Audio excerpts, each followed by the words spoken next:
Ladies and gentlemen, we're back with another video with the raw picks, and we're gonna go over UFC 324 and do some predictions for UFC 325. They're going back-to-back number weekends, so starting off the Paramount, starting off the Paramount sponsorship, partnership, whatever you want to call it, broadcasting partnership. Starting off strong with two back-to-back title fights. So let's get into UFC 324. Our predictions. So I went 6 for 11. Not really that good, but not too bad either. Couple fights like the fighter's soul, bro. So let's get straight into it. We got Ty Miller beat Adam Fugit. Yeah, we saw that happening. Ty Miller looked really good with the hands. His hands looked really good. Round one, right at the end, that was a buzzer beater. Crazy start. Um, and then we got another round one KO with Josh Hawkett beating Denzel Freeman.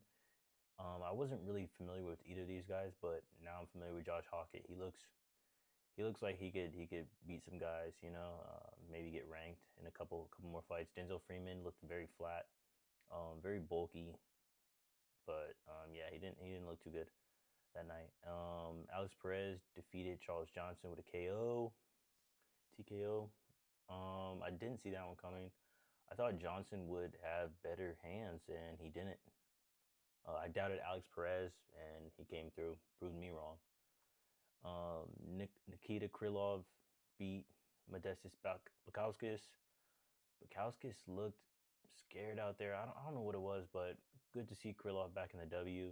So I went, yeah, after these three, I knew I was cooked, right? I knew this one was going to be a win. But I do have to admit, Pulayev looked really good. He looked really good. Heavy favorite on Atiba, but they went the full 15 minutes. Atiba gets finishes, so props to Pulayev hanging in there. This fight, we kind of knew the outcome, but Figgy was backing up a lot of the fight, which I didn't expect. I thought Figgy would actually fight with him, but decision. This fight, John Silva versus Arnold Allen. I did have Allen winning, and I saw something saying that the coaches told Arnold Allen he was up 2-0, so that's why he kind of took the third round off. Because I was like, dude, what are you doing? Why? Like he should have just kept the same um, pace and stuff. Like he wasn't really throwing as much in the third, so that's why I think he lost. I personally saw it 1-1 going into the third, and then John, surfed on his back. So yeah.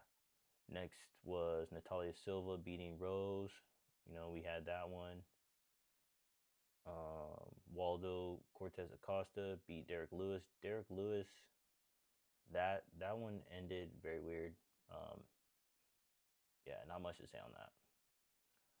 And the co-main, I had Song winning, and again another weird one to where it looked like Song took the third round off. Again, I had it 1-1 going into the third, and Song like took the third off. Didn't throw as many punches. Didn't mix up the levels. Didn't go grappling anything. So Sean took another one.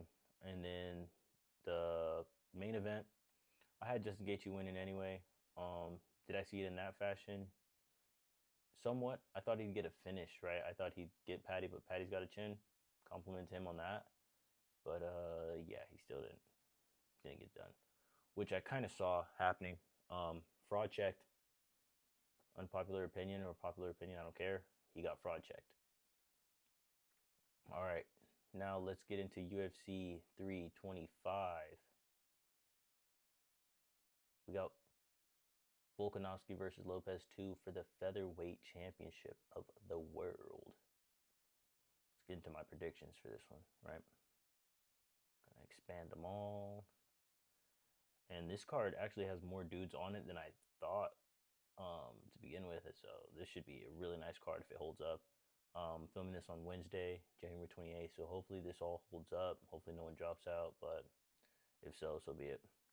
First up, we got Namzaraj Batbayar versus Aaron Tao. And wow. So funny enough, Tao is a underdog. I mean, with that Maori tattoo on your face, dude, you scare anybody. But this guy, Mongolian, so you know how those Mongolians get. We're gonna go This one's tough. Honestly, I like the age difference here. 7 year age gap is very hard to come by. We got a height advantage, a little bit of a reach advantage right here. I'm gonna go with the underdog in this one. I'm gonna go with Tao. He's fighting in his backyard. I'm gonna say he gets a KO too. All right, next up we got Sulong Grongbo. Sulong Grongbo versus Lawrence Liu. Let's see, 20 years old versus 29-year-old. We got the not heavy favorite, but a more favorite more. But dude, the reach, 66 versus 72. I gotta go with the reach personally. Just the way these stand-ups go. So we got a debut with Lawrence Liu and a debut for Sula Grengbo as well. Dang, this could be a toss-up. This is what most people are going with. Oh no, most people are going with Liu. Funny enough. Yeah, I think fighting your home backfield, and then this guy has to travel. Not having to travel, I think is going to play a factor in this one. So I'm going to go Liu. I'm going to say decision. I don't really know either of these guys. You know, they're debuting. Yeah, I'm not too sure on them, so we'll go decision. And I actually have seen Aaron Tao fight. I saw his last, or no, I saw his highlights. Yeah. But next fight, we got Sebastian Sazle, Zale, I don't know, versus Keiichi Nakamura, Keiichiro. Both these guys are streaking. I think these guys are also debuting. Yeah, so these guys are also debuting. Gotta go. I'm just gonna go home field advantage here, man. Dang, I wish I've seen these guys because I could get a better pick personally. But yeah, we'll just go decision. I feel like these fights probably will go the distance. Next up, we got Dom Marfon versus Sang Woo Kim. Yeah, it looks like a lot of people are going Marfon. Looks like some more debuts. This card is a lot of debuts, but we'll just go Aussie, Aussie, Aussie. With a reach advantage of 4, about equal in height. This is a lightweight bout, right? Yeah, lightweight. So we'll go him. I'm gonna say he gets a KO. I don't know. We'll say he gets KO. Khan Offley versus Yiza. So these guys have been in the UFC. They got some more fights. Khan Offley, I know he came off some L's to Myron Santos. Muhammad Maiev. He's got to win his last fight. He's got to win his last fight. The KO of Yiza's last fight was really good. We're gonna go Yiza on this one. I know it kind of looks like I'm just going with the favorites here, but I've actually seen some of these guys fight, so kind of going off my knowledge of them as well. Yeah. So we're gonna go with Yiza on this one. I'm gonna say Yiza gets a KO. His hands are really nice. Okay, so in this fight we got Jonathan Mikolaev versus Oben Elliott. I'm gonna go with Oben Elliott on this one. I think he gets it done. He seems to have the better hands personally, from what I've seen. He is at a reach disadvantage here, but I think he can get in the distance. He's one of those dirty boxers, and I like the way he moves, so I'm gonna go Oben Elliott on this one. Probably gonna be a decision, personally speaking. I think they're gonna be slugging it, but they're also gonna mix it up, get into some clinches, some grappling. But I got Oben winning this one. Next up, we got a heavyweight bout. Jacob Malkoun versus Taurus Finney. Dude, Taurus Finney is a dog. I was watching a little bit of his warm-up, a little bit of his training. Dude's at Georgia. I mean, Jacob Malkoun, he does, practice jiu-jitsu a lot. And he beat Petrosky, lost to Brundage by DQ. So, yeah, I'm going to go Finney on this one. I think he gets a KO too, by the way. Next up, we got Cam Rouston versus Cody Brundage. Cody Brundage has had the craziest, 4 fights, dude. 2 draws.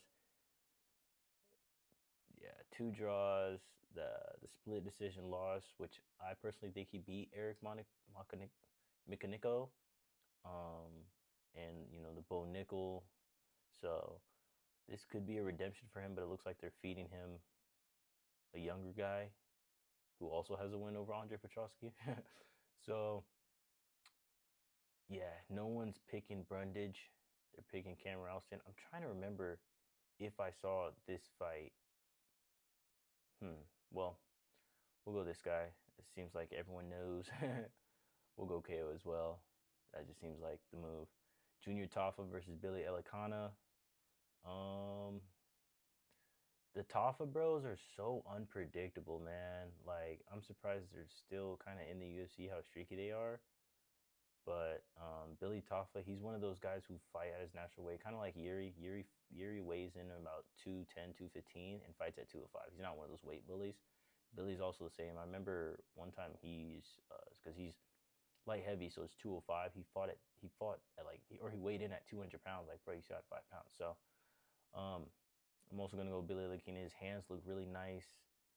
That loss he had against Guskov, tough loss, but he's bounced back, gotten 2 good wins. Unanimous decision against Ibo Aslan, who's a very big guy. I'd probably say even more big than Tafa, stature wise and posture wise. And then a rear naked choke. So Tafa has been up and down. A loss to De Lima, a loss to Walter, beaten Sean Sharaf, which is not really that impressive, and a loss to Tuco Tucos. So, yeah, going Billy, and I think Billy gets a KO. The Tafa Bros they're just so streaky. I don't know. Next up, we got Quillen Salkid versus Jamie Malarkey. We're going killing on this one, man. And I'm gonna say decision because but Jamie does have some KO losses to Hakpras and Rufy. So yeah, it's probably I think it'll be a finish. We're gonna go KO. Yeah, we're gonna go KO on this one. Yeah, Malarkey has a loss to the guy he knocked out, which was like knockout of the year. It's crazy. All right, we're getting up into the main card. Oh, we've been in the main card. The last one is the main card opener. So main card, we got Tai Tuivasa versus Talson Teixeira. Um, Bam is on a crazy losing streak right now.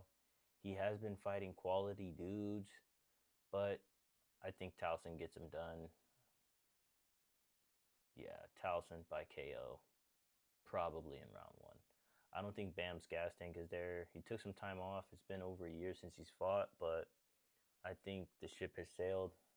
The Bam Bam ship has gone and sailed, man. I think he's on his way out of the UFC personally. Next up, the co-main's co-main. We got Rafael Fiziev versus Mauricio Hufi. I believe this will be the fight of the night. I believe it's going to be, well, a decision. And I'm going to take Fiziev. I think Fiziev gets more busy. I think he gets him to the ground. I think Fiziev is just more active and, working. I think he outstrikes Rufi. Rufi's going to be looking for that KO shot, going to be looking for that finish. And all it takes is one shot, but I think Fiziev is the guy, man. It's crazy because Fiziev had so many setbacks and injuries. I think he had that one knee issue that kept him out for like over two, kept him sidelined for a while. After the Gamrot fight, yeah, I believe after the Gamrot loss, he messed up his knee and he was out for a very long time, like over a year. I remember his injury was having some setbacks, but dude, leading up to that, after the RDA fight, he was looking legit, man. He lost to Gaethje, but majority decision. And then, yeah. So I think Fiziev is back though. He's coming off a win against Bahamundes, so good to see Fiziev back in the win column. Hufi is obviously coming off that loss to BSD, the rear naked choke, and that explosive ground game. I don't think either of these guys are going to be going for a ground submission, ground finish, but I think Fiziev will. I think Fiziev will outstrike him. Co-main, we got BSD versus Dan Hooker. Well, Dan Hooker for BSD, but I'm going BSD knockout. Round two. But yeah, I'm sure a lot of people are also doing that. Yeah, I just think Dan Hooker is past his prime. You see, he's 35. We saw what happened a couple months ago with Armin. It was just too easy for him, you know. And I think BSD has more explosive hands. Now, if Dan gets a win, cool, but I don't see it happening. And the main event, featherweight championship, we got Alexander Volkanovski versus Diego Lopez 2. I don't think Diego. I don't fault Diego for accepting this fight. I don't think the UFC should have made this fight so soon. I think Diego could have sat out and waited for Volk to fight like Mavzar, Mavzar, or Lerone, just to mix it up. But you know, to have a title shot for Volk, and then you know you lose a title shot, you beat John Silva, a rising featherweight, and then immediately get that rematch. I don't know, but I'm gonna go with Volk again. He is 37. There's an age difference, but Volk didn't look like a slouch the last time. That was 9 months ago, so he is a little bit